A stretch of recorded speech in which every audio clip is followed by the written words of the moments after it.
Selamat pagi teman-teman. Sebelum kita mulai kebaktian kita hari ini, teman-teman dipersilakan untuk saat teduh sejenak.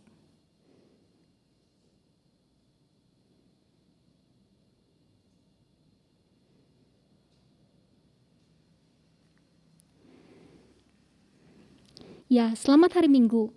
Senang rasanya bisa berkumpul kembali bersama teman-teman untuk memuji dan menyembah Tuhan. Bagaimana kabar teman-teman hari ini? Semoga kita semua selalu dalam keadaan yang sehat ya. Teman-teman, mari kita memulai kebaktian kita dengan menyadari bahwa kita bisa hidup hari ini, itu semua karena anugerah Tuhan. Kita mau bawa hati kita untuk lebih mengenal Tuhan dalam hidup ini. Mari kita mau menyanyikan lagu Mengikuti Yesus.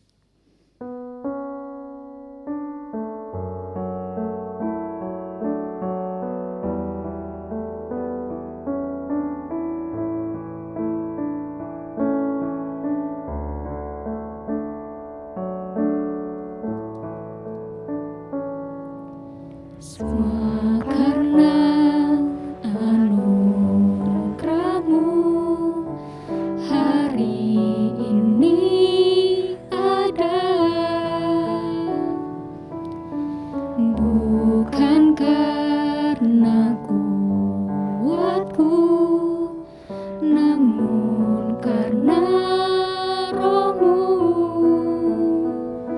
Ku bawa hatiku, penyembahanku, ku semakin berkurang, Yesus makin bertambah. Mengikut Yesus, itulah kesukaan hatiku. Ku lepas semua hakku untuk mengenal kehendak-Nya di hidupku. Mengiring Yesus, itulah kekuatan hidupku.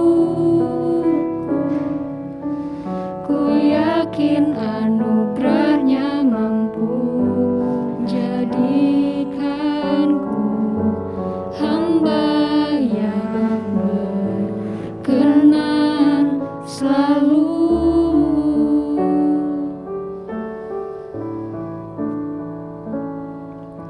Semua karena anugerah-Mu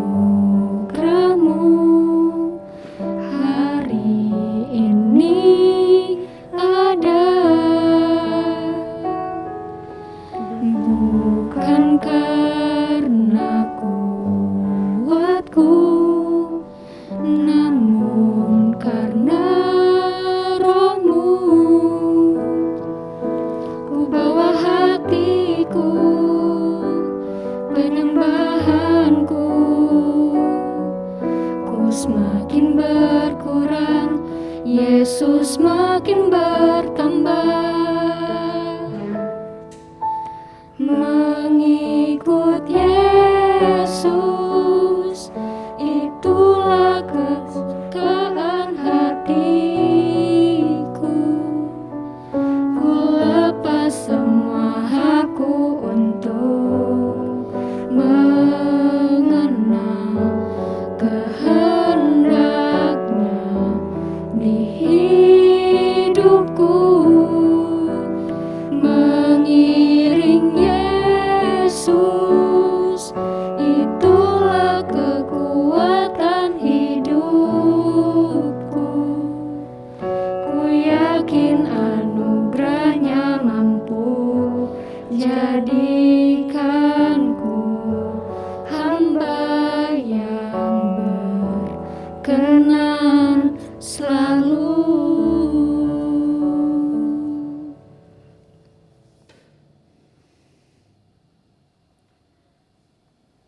Ibadah ini terjadi karena pertolongan kita adalah di dalam nama Tuhan yang menjadikan langit dan bumi. kasih karunia dan damai sejahtera dari Allah Bapa kita dan dari Tuhan Yesus Kristus menyertai saudara sekalian. Dan menyertai saudara juga.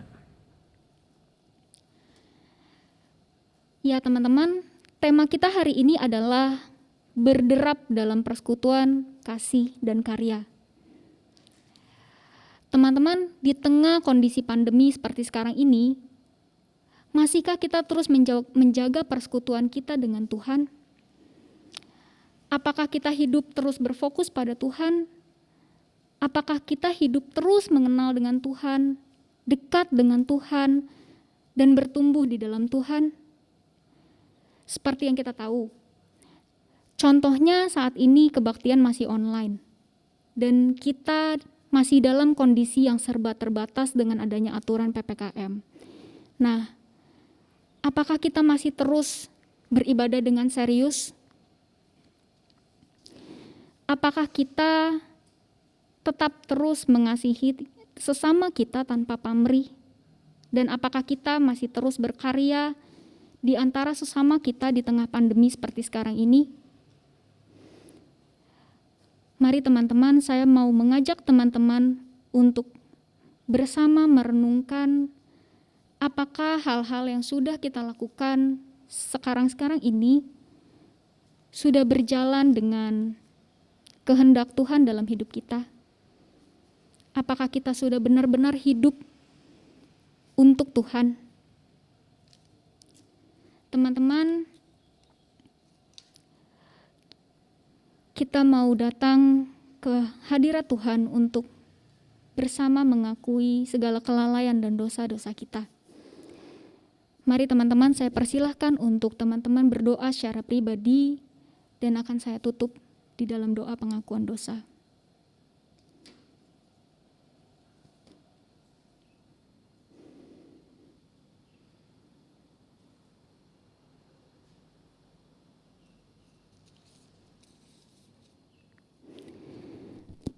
Tuhan Allah Bapa kami yang bertata dalam kerajaan surga, Bapa yang Maha Kasih, terima kasih Tuhan kalau saat ini kami ada sebagaimana kami ada sekarang ini, hanya karena kasih karunia, hanya karena berkat dan perlindungan yang daripada Tuhan. Bapa, kami datang untuk mengakui segala kelalaian kami, segala dosa dan keegoisan kami. Ampuni kami Tuhan, kalau kami belum hidup seturut dengan kehendak Tuhan. Kami masih hidup mementingkan diri kami sendiri. Bapa, kami mohon untuk terus tuntun kami, bimbing kami dan bentuk kami, sehingga kami bisa terus menjadi kepanjangan tangan Tuhan dan terang di mana Tuhan telah menempatkan kami. Hanya di dalam nama Tuhan Yesus, kami mau berdoa dan kami mau mengucap syukur. Amin. Teman-teman, berita anugerah diambil dari Kolose 1 ayatnya yang ke-13 sampai ke-14. Kolose 1 ayat 13 sampai ke-14.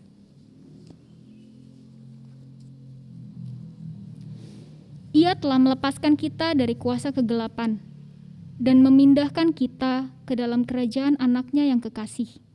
Di dalam Dia, kita memiliki penebusan kita, yaitu pengampunan dosa. Demikianlah berita anugerah dari Tuhan. Mari teman-teman, kita mau menyanyikan satu lagu, Ku Hidup Bagimu.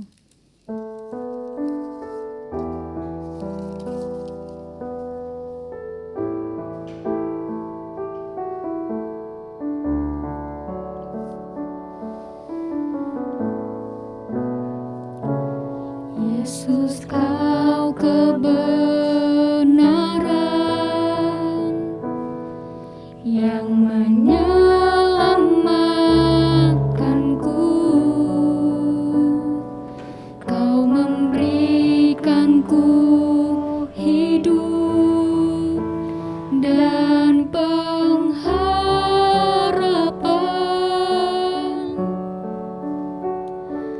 Ku ikut ke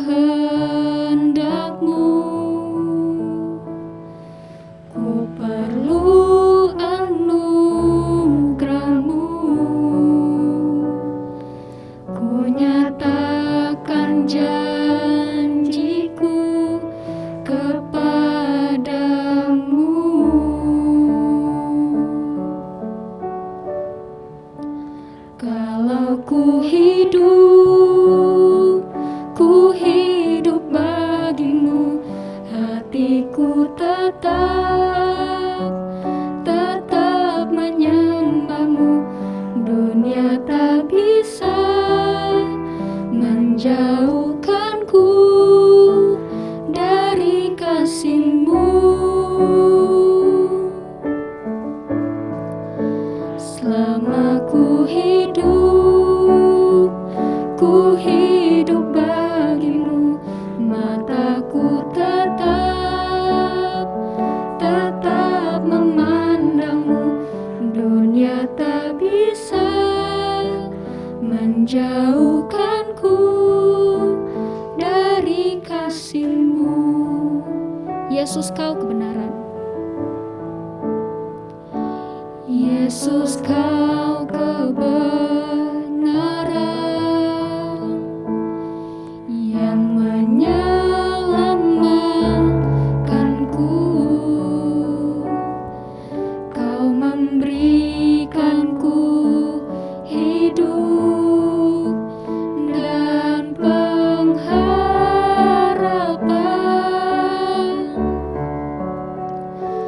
Ku ikut kehendak-Mu. Ku perlu anugerah-Mu. Ku nyatakan janjiku kepadamu.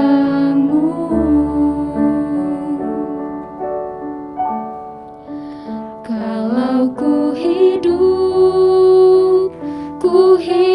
bagimu, hatiku tetap menyembahmu. Dunia tak bisa menjauhkanku dari kasih-Mu. Selama ku hidup bagimu, mataku tetap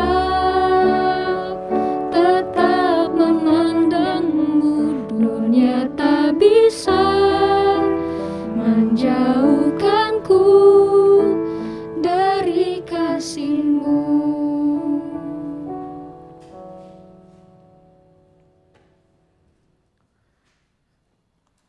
Sebelum membaca dan mendengarkan firman Tuhan, mari kita bersatu di dalam doa. Kita berdoa. Tuhan Yesus Kristus, Juru Selamat kami yang hidup, kami bersyukur untuk kebaikan-Mu yang senantiasa nyata dalam kehidupan kami. Baik ketika kami berduka cita, bersedih hati, maupun ketika kami bersuka cita. Agar ketika kami berduka cita, kami tidak larut dalam kesedihan kami itu, lalu melupakan pertolongan Tuhan. Dan kami tidak larut dalam sukacita kami yang berlebihan, sehingga kami lupa bahwa itu adalah pemberian Tuhan. Tuhan, kami percaya bahwa kehadiran kami di tempat ini juga adalah bagian dari rancangan Tuhan yang indah atas hidup kami, supaya kami dibekali oleh Tuhan, dan supaya kami tahu apa yang mesti kami jalani dan hidupi sebagai anak-anak Tuhan. Berikanlah hikmat-Mu kepada kami Tuhan, agar kami mengerti apa yang menjadi kehendak-Mu itu. Inilah kami anak-anak-Mu Tuhan, kami siap menyambut firman-Mu. Di dalam nama Tuhan Yesus Kristus, Juru Selamat kami yang hidup, kami berdoa. Amin.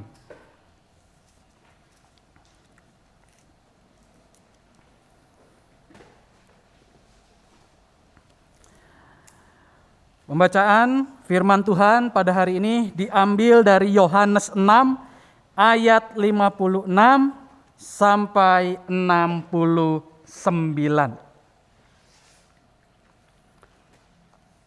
Demikianlah firman Tuhan tertulis. Barang siapa makan dagingku dan minum darahku, ia tinggal di dalam aku dan aku di dalam dia.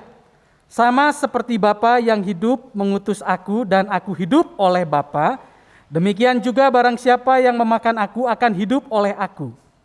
Inilah roti yang telah turun dari sorga, bukan roti seperti yang dimakan nenek moyangmu dan mereka telah mati. Barang siapa makan roti ini, ia akan hidup selama-lamanya. Semuanya ini dikatakan Yesus di Kapernaum ketika ia mengajar di rumah ibadat. Sesudah mendengar semuanya itu, banyak dari murid-murid Yesus yang berkata, "Perkataan ini keras, siapakah yang sanggup mendengarkannya?" Yesus yang di dalam hatinya tahu bahwa murid-muridnya bersungut-sungut tentang hal itu, berkata kepada mereka, "Adakah perkataan itu menggoncang imanmu? Dan bagaimanakah jikalau kamu melihat Anak Manusia naik ke tempat di mana ia sebelumnya berada? Rohlah yang memberi hidup, daging sama sekali tidak berguna. Perkataan-perkataan yang kukatakan kepadamu adalah roh dan hidup. Tetapi di antara kamu ada yang tidak percaya." Sebab Yesus tahu dari semula siapa yang tidak percaya dan siapa yang menyerahkan dia. Lalu ia berkata, "Sebab itu telah kukatakan kepadamu, tidak ada seorang pun dapat datang kepadaku kalau Bapa tidak mengaruniakannya kepadanya." Mulai dari waktu itu, banyak murid-muridnya mengundurkan diri dan tidak lagi mengikut dia. Maka kata Yesus kepada ke-12 muridnya, "Apakah kamu tidak mau pergi juga?" Jawab Simon Petrus kepadanya, "Tuhan, kepada siapakah kami akan pergi? Perkataanmu adalah perkataan hidup yang kekal. Dan kami telah percaya dan tahu bahwa Engkau adalah yang kudus dari Allah." Demikianlah pembacaan Alkitab kita. Diberkatilah kita yang membaca, merenungkan, dan melakukan firman Tuhan di sepanjang kehidupan kita setiap hari. Haleluya. Rekan-rekan muda yang dikasihi Tuhan Yesus Kristus, pada hari ini kita akan merenungkan firman Tuhan dengan tema berderap dalam persekutuan, kasih, dan karya. Kalau berbicara tentang berderap, artinya kita berjalan bersama-sama, itu artinya ya. Jadi berderap itu berjalan bersama-sama, ya. Nah, sebelum kita membaca dan juga sekaligus mendalami tema ini, saya mau bertanya kepada rekan-rekan muda sekalian, apakah ada di antara rekan-rekan muda sekalian yang mengikuti manga atau anime berjudul Attack on Titan? Mungkin ada di antara rekan-rekan muda yang tahu judul anime ini atau judul manga ini. Animenya masih belum tamat. Di Netflix baru tayang season final part yang pertama. Nah, katanya dibagi menjadi 2 part ya. Part yang keduanya kapan? Belum tahu, katanya sih Desember tahun ini ya. Tetapi manganya sudah tamat. Nah, dikisahkan di dalam manga atau anime berjudul Attack on Titan ini, ada 3 sekawan yang bernama Eren, Mikasa, dan Armin. Nah, mereka tinggal di sebuah pulau yang bernama Pulau Paradise.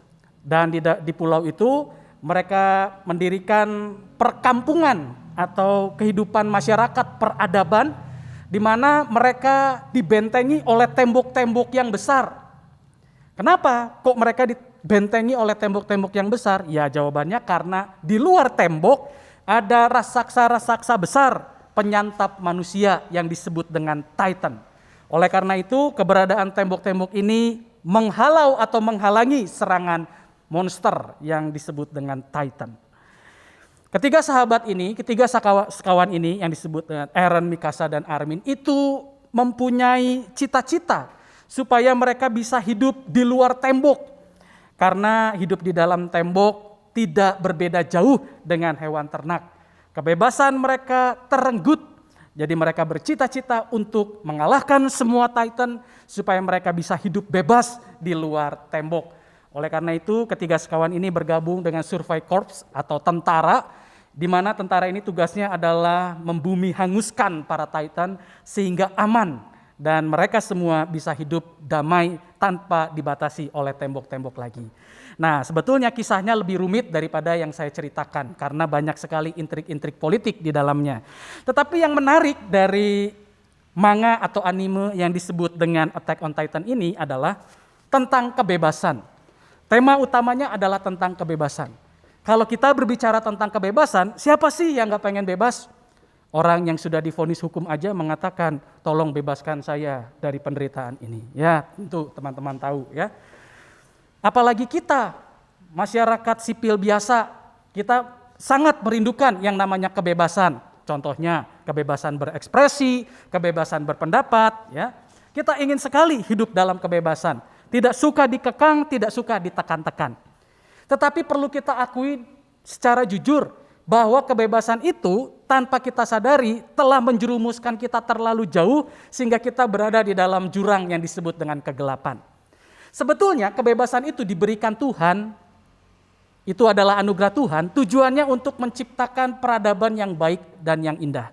Kalau rekan-rekan muda tahu kisah penciptaan, manusia diciptakan oleh Allah menurut gambar dan rupanya. Allah memberikan divine nature atau kuasa ilahi kepada manusia itu, dan salah satunya adalah kebebasan.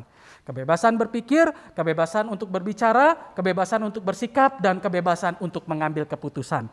Itu adalah anugerah Allah. Ya. Tetapi yang terjadi adalah manusia tidak sanggup menata kebebasan yang Allah berikan ini. Tidak mampu menata, mengendalikan kuasa yang Allah berikan ini. Sehingga yang terjadi adalah di tengah kebebasan mereka, mereka justru ingin melawan Allah. Mereka justru ingin berseberangan dengan Allah. Dan oleh karena itu mereka di tengah kebebasan mereka malah memproduksi dosa. Nah, jadi dosa itu sebetulnya diproduksi oleh manusia sendiri. Karena manusia tergoda untuk menjadi seperti Allah. Padahal manusia sudah diberikan kuasa-kuasa ilahi oleh Allah. Tetapi karena tipu muslihat iblis, yang artinya adalah manusia sebetulnya tidak sanggup mengendalikan kehendak bebasnya itu, kebebasannya itu, mereka akhirnya malah terjerumus dalam kehidupan yang gelap yang disebut dengan dosa. Sejak saat itu, maka manusia hidup di dunia ini dalam kekacauan atau chaos. Tidak ada jalan lain untuk menyelamatkan diri. Satu-satunya jalan adalah Allah sendirilah yang harus menyelamatkan manusia. Manusia tidak bisa menyelamatkan dirinya karena segala sesuatu yang dilakukan oleh manusia ujungnya adalah dosa. Sekalipun dia mengatakannya, aku melakukan semua ini untuk Allah, tapi karena sudah keburu dosa, jadi yang baik pun juga mereka lakukan di dalam keberdosaan mereka. Firman Tuhan mengatakan di dalam Roma 6 ayat 23, sebab upah dosa ialah maut. Di ayat yang lainnya mengatakan bahwa karena kita semua telah kehilangan kemuliaan Allah. Jadi kita semua ini tidak lagi bisa benar-benar hidup dalam terang. Kita ini hidup dalam kebingungan ketika kita jatuh dalam dosa. Seperti kalau saat mati lampu, ya, kalau mati lampu kita tidak bisa membedakan benda-benda mana saja yang ada di depan mata kita, sehingga kita bisa tersandung kalau mau berjalan di ruangan yang gelap itu. Kalau di dalam terang kita sanggup membedakannya, oh ada barang-barang yang bisa mengganggu perjalanan saya harus menghindarinya. Nah, ketika Tuhan memberikan kebebasan itu, kita hidup dalam terang sebetulnya. Tetapi ketika manusia lalai mengendalikan kebebasannya, yang terjadi adalah kita hidup dalam kegelapan. Dan jalan satu-satunya agar kita terbebas dari kegelapan itu adalah percaya kepada Yesus Kristus sebagai Tuhan dan Juru Selamat. Dan itulah yang kita baca di dalam bacaan kita pada hari ini, Yohanes pasal yang ke-6. Di mana kepercayaan kepada Tuhan Yesus itu digambarkan secara simbolis dengan memakan roti dan minum anggur. Memang kata anggur di sini tidak tertulis secara eksplisit, tetapi kita tahu maksudnya. Karena darah itu selalu disamakan dengan anggur dalam pelayanan-pelayanan Yesus. Tapi yang jadi tekanan di sini sebetulnya adalah roti hidup, memakan Kristus. Jadi memakan Kristus artinya kita menyediakan diri kita untuk percaya kepada Kristus. Kok kenapa tiba-tiba Tuhan Yesus menggunakan ilustrasi tentang roti hidup? Apa yang terjadi? Nah, jadi sebelum bacaan ini, teman-teman bisa buka Alkitabnya, di ayat-ayat sebelumnya, itu ada kisah Yesus bermujizat memberikan makan 5.000 orang. Pengikutnya banyak, 5.000 orang, laki-laki belum termasuk perempuan dan anak-anak. Setelah Yesus memberikan makan melalui mujizat itu, orang-orang yang diberi makan ini masih mengikuti Yesus sampai menyeberang lautan. Ketika Yesus sampai ke Kapernaum, orang ini sudah datang lebih dulu, orang-orang ini. Dan kemudian Tuhan Yesus bertanya, kamu kenapa ikut aku? Aku tahu alasannya kenapa kamu mengikut aku. Kira-kira ngomongannya seperti itu. Kamu mengikut aku karena aku sudah memberikan kamu makanan, memberikan kamu mujizat 5.000 roti untuk dimakan, memberikan mujizat 5.000 orang bisa makan. Makanya kamu mengikuti aku. Lalu Yesus mengatakan kepada orang-orang ini, Yang harusnya kamu cari bukanlah roti yang mengenyangkan perutmu untuk sementara waktu. Yang kamu cari haruslah roti hidup. Yaitu roti yang memberikan hidup yang kekal, bukan hidup yang sementara. Kemudian orang-orang ini bertanya, "Wah, roti seperti apa? Kami mau dong." Lalu Yesus berkata, "Akulah roti hidup, roti yang turun dari sorga." Sama seperti waktu bangsamu yang dahulu, bangsa Israel, waktu berjalan keluar dari Mesir menuju tanah Kanaan 40 tahun, mereka diberikan makan oleh Tuhan roti mana? Roti dari surga. Dan roti itu memberikan mereka kehidupan selama 40 tahun perjalanan sampai ke tanah Kanaan. Akulah roti hidup. Akulah roti mana? Kira-kira begitu ya, yang baru. Aku bukan hanya seperti roti mana yang memberikan makan dengan durasi waktu tertentu, memberikan hidup dengan durasi waktu tertentu. Aku adalah roti yang berasal dari surga, yang kalau engkau memakannya, engkau akan beroleh hidup yang kekal. Maksudnya, percayalah kepadaku sebagai Tuhan dan Juru Selamat, maka engkau yang hidup dalam kegelapan akan melihat terang itu. Dan ketika engkau melihat terang itu, maka engkau tahu bagaimana menjalankan hidupmu di dalam kegelapan ini. Kamu tahu apa yang menjadi kehendak Tuhan, kamu tahu apa yang menjadi keinginan Tuhan. Rekan-rekan muda, inilah yang sebetulnya yang mau disampaikan oleh Tuhan Yesus dalam pengajarannya tentang roti hidup. Dan yang paling penting dari pengajaran Tuhan Yesus ini terletak, yang cukup penting, tidak kalah penting juga, itu ada di ayat 56 yang pertama kali kita baca. Barang siapa makan dagingku dan minum darahku, ia tinggal di dalam aku dan aku di dalam dia. Nah, jadi barang siapa makan, jadi tetap ada pilihan kamu mau makan atau enggak. Jadi ibaratnya roti itu sudah ada di meja, terserah kamu mau menyantapnya atau tidak.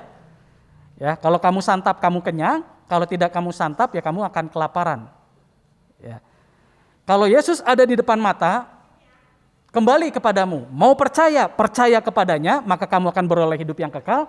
Kalau tidak percaya kepadanya, maka kamu akan terus berada di dalam kegelapan. Seperti di ayat 53, kita melompat ke ayat sebelumnya ya, memang tidak kita baca tapi ini penting juga. Maka kata Yesus kepada mereka, "Aku berkata kepadamu, sesungguhnya jikalau kamu tidak makan daging anak manusia dan minum darahnya, kamu tidak mempunyai hidup di dalam dirimu." Jadi kalau tidak punya hidup dalam diri artinya apa? Mati. Mati itu apa artinya? Ya, mati artinya hidup dalam kegelapan, tanpa arah, kebingungan. Sama seperti kitab Roma 6 ayat 23 tadi ya, upah dosa ialah maut, upah dosa ialah kematian. Ya tidak percaya kepada Tuhan Yesus, memilih untuk tidak mau makan, maka kita akan terus berada di dalam suasana kematian itu, kegelapan itu, kebingungan itu. Bagi anak-anak muda, inilah yang menjadi pesan penting bagi kita. Kita semua mungkin telah dibaptis melalui orang tua kita. Kita dibawa nih waktu masih anak-anak nih sama orang tua, "Bapak, Ibu Pendeta, saya mau bawa anak saya, baptislah anak saya." Oke, dibaptiskan di dalam nama Allah Bapa, Anak, dan Roh Kudus. Pada saat itu, kita dibimbing oleh orang tua kita untuk percaya kepada Yesus Kristus sebagai Tuhan dan Juru Selamat. Lalu ketika sudah memasuki 14 tahun, akan ada momentum di mana kita harus bertanggung jawab pada pengakuan iman kita pribadi.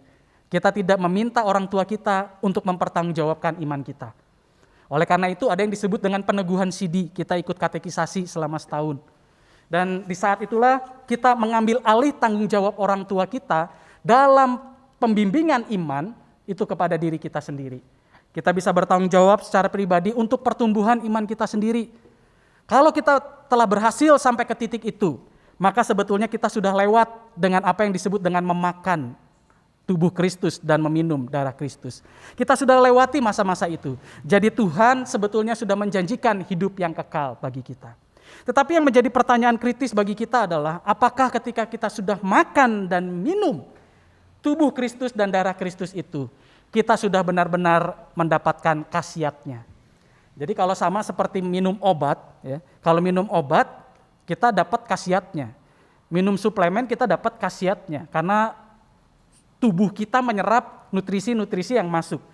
Makan roti, minum juga, ya, itu akan dapat nutrisi-nutrisinya. Dan nutrisi-nutrisi itu akan terpancar melalui apa?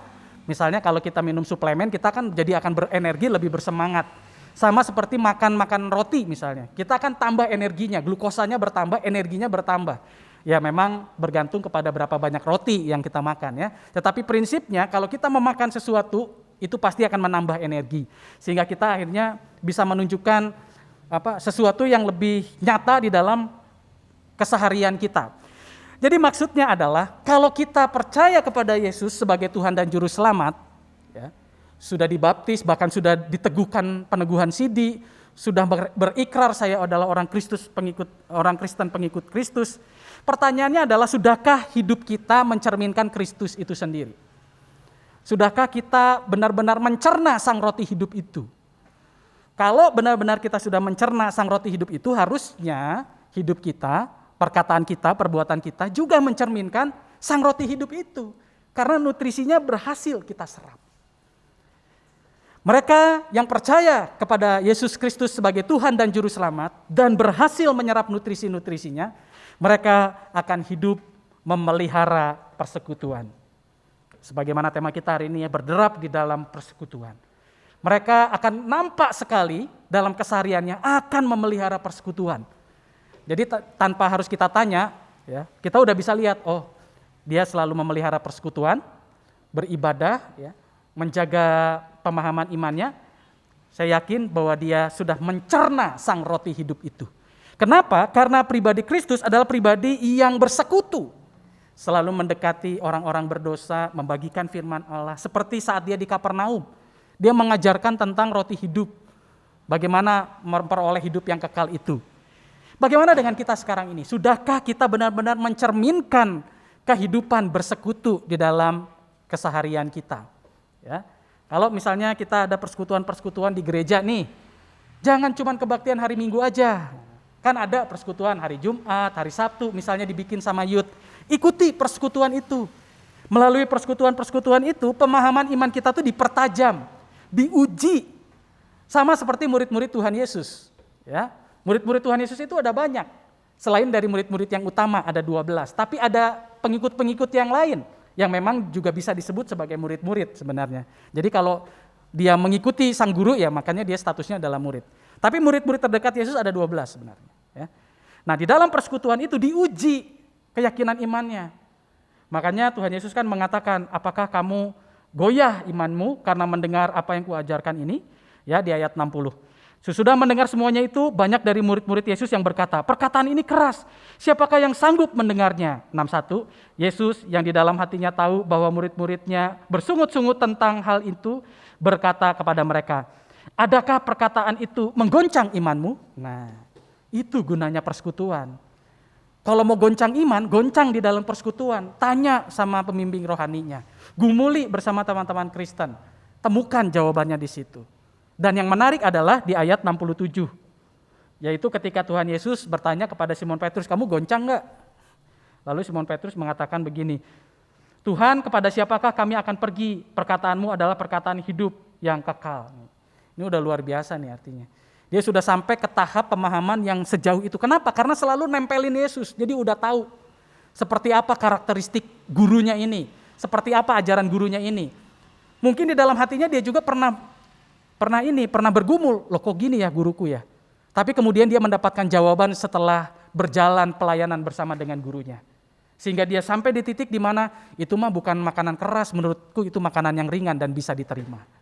Ya. Tetapi buat orang-orang yang baru, yang jarang persekutuan misalnya, yang baru datang ikut Tuhan Yesus, seperti para pengikut ini, yang datang karena menarik melihat Yesus, ketika melihat dan mendengar sesuatu yang berbeda seperti yang mereka inginkan misalnya, mereka akan dengan sangat mudah goyah.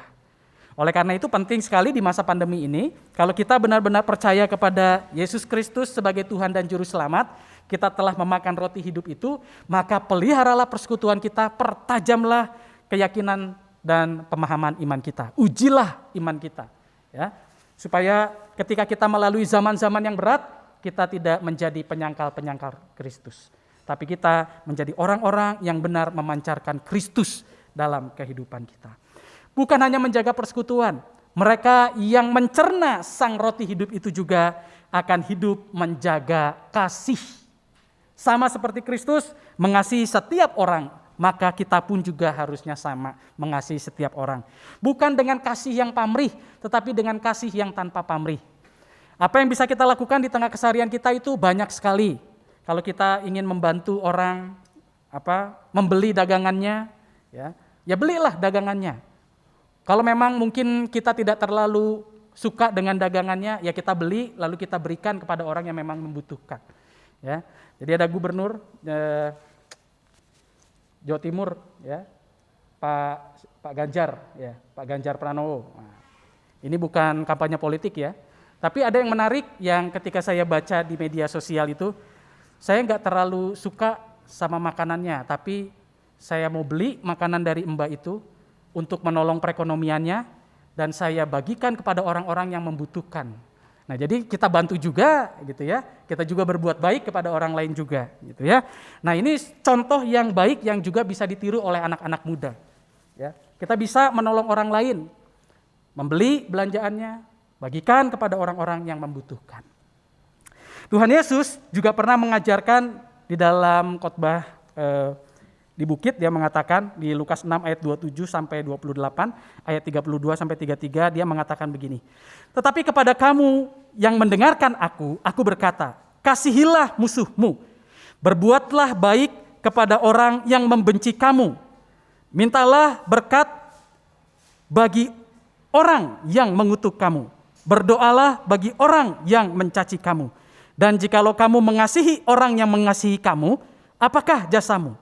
Karena orang-orang berdosa pun mengasihi juga orang-orang yang mengasihi mereka. Sebab jikalau kamu berbuat baik kepada orang yang berbuat baik kepadamu, apakah jasamu?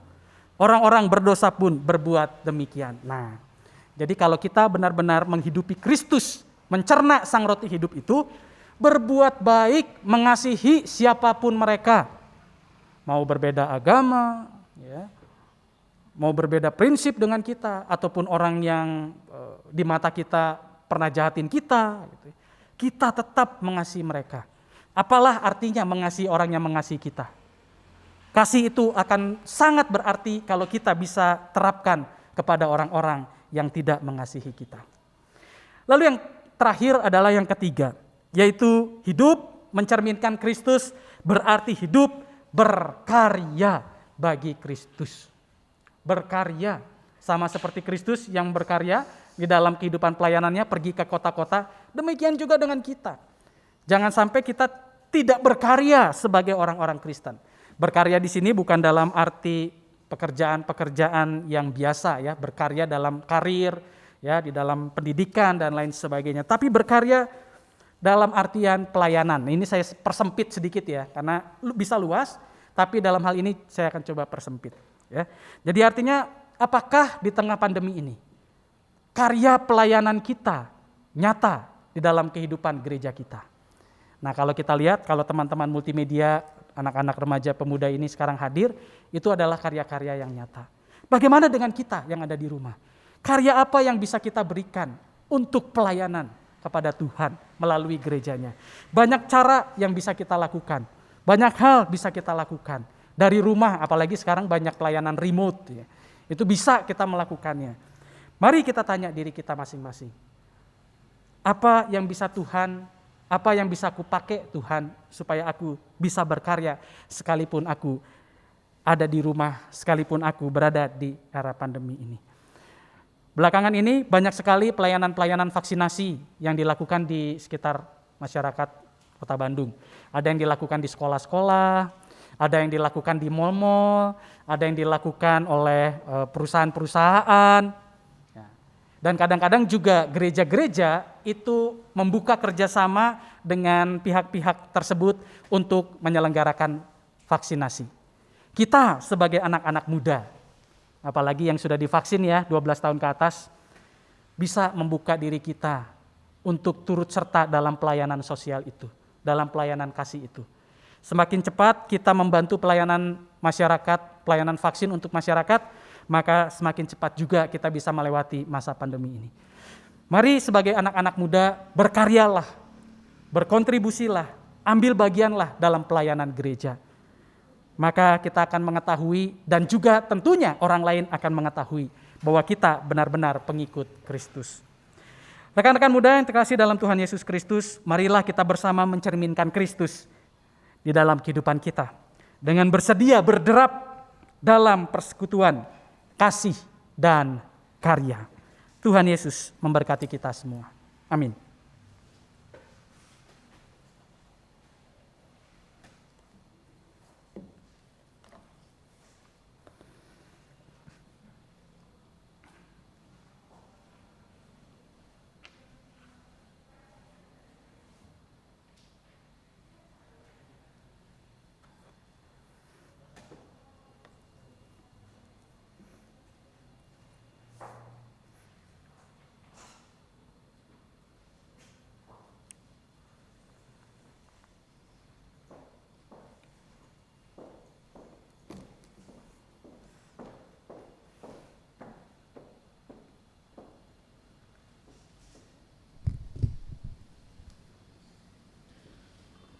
Bersama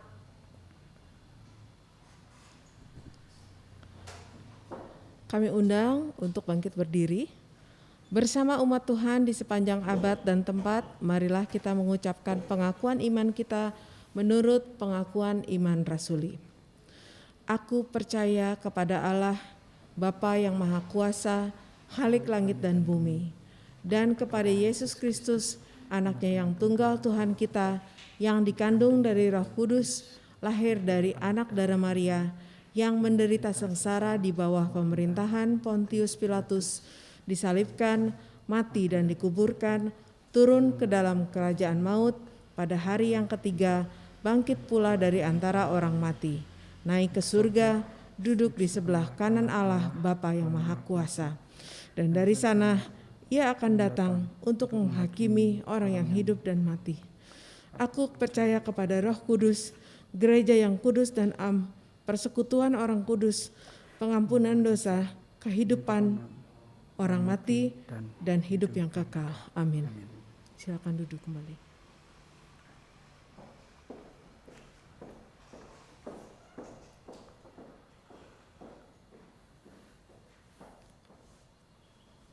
Mari kita bersatu di dalam doa syafaat. Tuhan Yesus Kristus, Juru Selamat kami yang hidup, hari ini Engkau mengingatkan kami kembali agar kami benar-benar mencerna sang roti hidup itu. Kami benar-benar menyerap sang roti hidup, yaitu Engkau, Tuhan dan Juru Selamat kami, Yesus Kristus. Agar kehidupan kami mencerminkan gambaran-Mu. Pimpin dan sertailah kami Tuhan, agar di dalam kehidupan kami dapat memelihara persekutuan kami bersama dengan sahabat-sahabat kami, baik secara online maupun tatap muka. Kiranya Engkau menolong kami juga agar kami dapat memelihara kasih dan menerapkan kasih kepada siapa saja, bukan hanya kepada orang-orang yang mengasihi kami, tetapi kepada orang-orang yang tidak mengasihi kami atau melukai kami. Ajarkan kami juga untuk dapat tetap berkarya di dalam pelayanan sebagai ungkapan iman kami dan percaya kami kepada Tuhan untuk membangun kehidupan gereja dan melaluinya membangun kehidupan masyarakat. Tuhan Yesus Kristus, kami tahu bahwa apa yang coba kami jalani ini tidaklah mudah, tapi ketika kami rela dan bersedia, maka Tuhan akan menolong dan menyertai kami, sehingga apa yang sulit itu tetap dapat kami kerjakan dan kami jalani dalam kehidupan kami. Tuhan Yesus Kristus, berkatilah anak-anak muda-Mu di sini. Mereka yang menyediakan diri mereka untuk melayani Tuhan sebagai pengurus-pengurus komisi, baik remaja maupun pemuda. Berikanlah mereka kesabaran dalam melayani Tuhan dengan menjalankan setiap program kerja yang ada.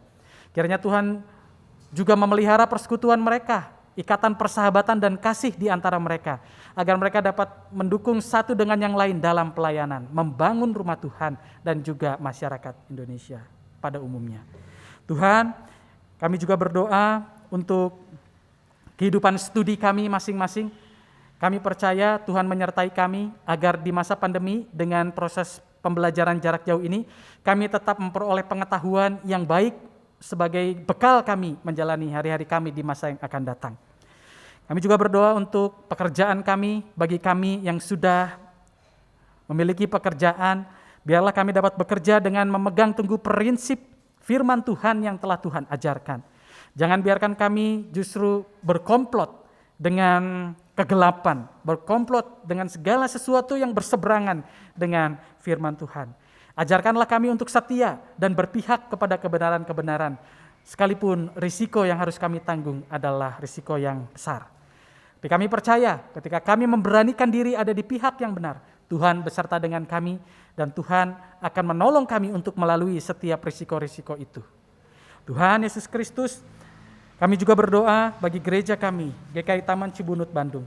Berkatilah pimpinan kami, majelis jemaat, supaya dapat mengambil setiap keputusan berdasarkan hikmat dari Tuhan dan sesuai dengan kehendak Tuhan. Berkatilah juga jemaat-jemaat kami Tuhan, agar mereka bertumbuh dan berakar di dalam Kristus dan mewartakan Kristus melalui perkataan dan perbuatan mereka. Tuhan Yesus Kristus, berkatilah kehidupan keluarga kami, ayah, ibu, saudara-saudara kami, Tuhan yang telah menganugerahkan mereka bagi kami, biarlah kami juga dapat memelihara mereka, mengasihi mereka, dan menjaga hubungan yang hangat dengan mereka. Tuhan Yesus Kristus, kami percaya bahwa masa depan kami akan dipimpin dan disertai oleh Tuhan. Sebagaimana Engkau pernah berkata kepada kami, rancangan-Mu adalah rancangan damai sejahtera, bukan rancangan kecelakaan. Kami juga berdoa bagi teman-teman kami yang sakit, apakah mereka menderita COVID-19 atau penyakit lainnya, kami percaya Tuhan tidak pernah meninggalkan mereka dan menolong mereka supaya bisa melihat karya Tuhan yang indah di balik penyakit yang sedang mereka lawan. Kami percaya Tuhan bahwa kuasa Tuhan lebih besar dibandingkan sakit penyakit ini. Dan melalui makanan, minuman, serta obat-obatan kami yakin dan percaya kesembuhan itu, jikalau itu menjadi bagian dari rencana Tuhan, dapat dialami oleh mereka. Tuhan Yesus Kristus, terima kasih untuk kebaikan-Mu di sepanjang kehidupan kami. Juga ketika kami sekarang ini masih berada di masa-masa pandemi. Indonesia masih berhadapan dengan situasi kritis dan krisis. Berikanlah kekuatan kepada pemerintah kami agar tetap dapat bertahan di tengah pandemi ini, mempertahankan kehidupan sosial dan ekonomi, dan juga khususnya melawan pandemi COVID-19 yang mengganggu kesehatan kami. Tolonglah kami agar kami juga dapat dengan tertib mengikuti peraturan-peraturan pemerintah yang berlaku, dan juga dapat dengan bijaksana menjalani hari-hari kami sesuai dengan protokol yang berlaku. Tuhan, kami akan mengakhiri kebaktian ini. Kami percaya Tuhan akan menyertai kami selepas kebaktian ini dan berkarya mencerminkan Kristus lewat perkataan dan perbuatan kami. Terima kasih Tuhan. Inilah doa yang kami panjatkan hanya di dalam nama Tuhan Yesus Kristus, Juru Selamat kami yang hidup. Amin.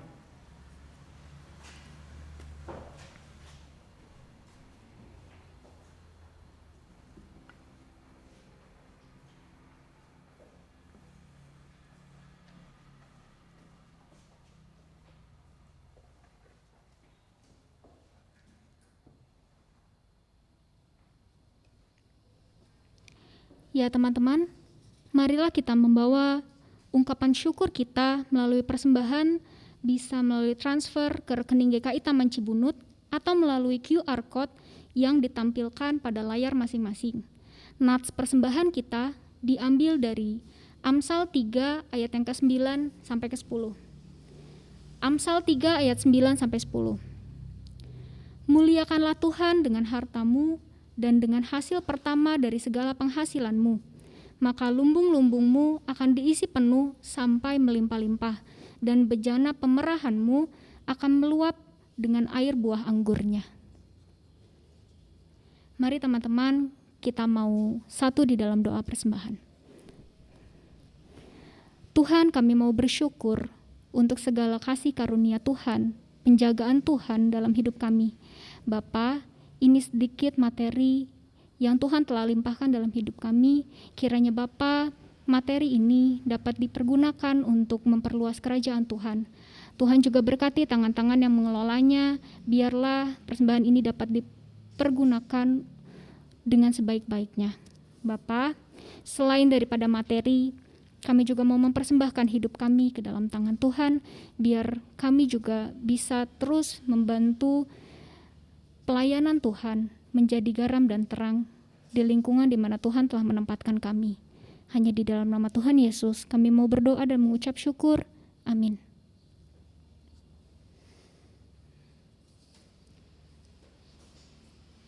Ya teman-teman, kita sudah ada di penghujung kebaktian kita pada hari Minggu ini. Mari teman-teman, kita terus belajar untuk hidup mencerminkan Yesus Sang Roti Hidup.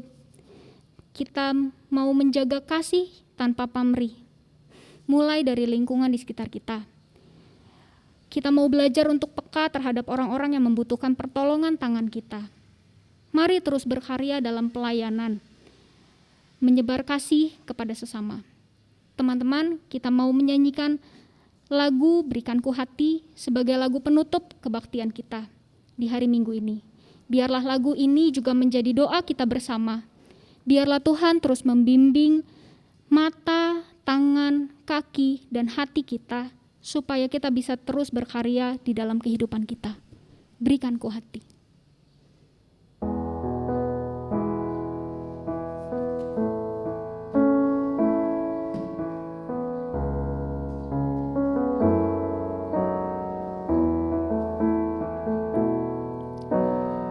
Berikanku hati seperti hatimu yang penuh dengan belas kasihan. Berikanku mata seperti matamu memandang tuaian di sekelilingku. Berikanku tanganmu untuk melakukan tugasmu. Berikanku kakimu melangkah dalam rencanamu. Berikanku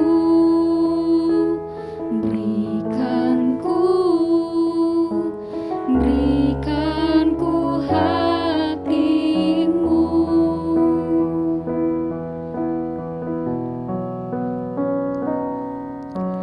Berikanku hati seperti hatimu yang penuh dengan belas kasihan. Berikanku mata seperti matamu memandang tuaian di sekelilingku. Berikanku tanganmu untuk melakukan tugasmu. Berikanku kakimu melangkah dalam rencanamu. Berikanku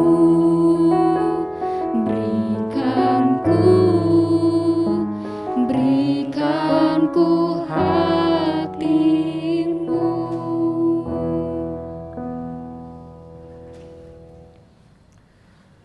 Marilah kita mengarahkan hati dan pikiran kita, terimalah berkat Tuhan.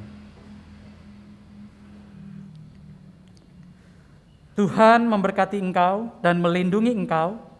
Tuhan menyinari engkau dengan wajah-Nya dan memberi engkau kasih karunia. Tuhan menghadapkan wajah-Nya kepadamu dan memberi engkau damai sejahtera. Haleluya. Amin.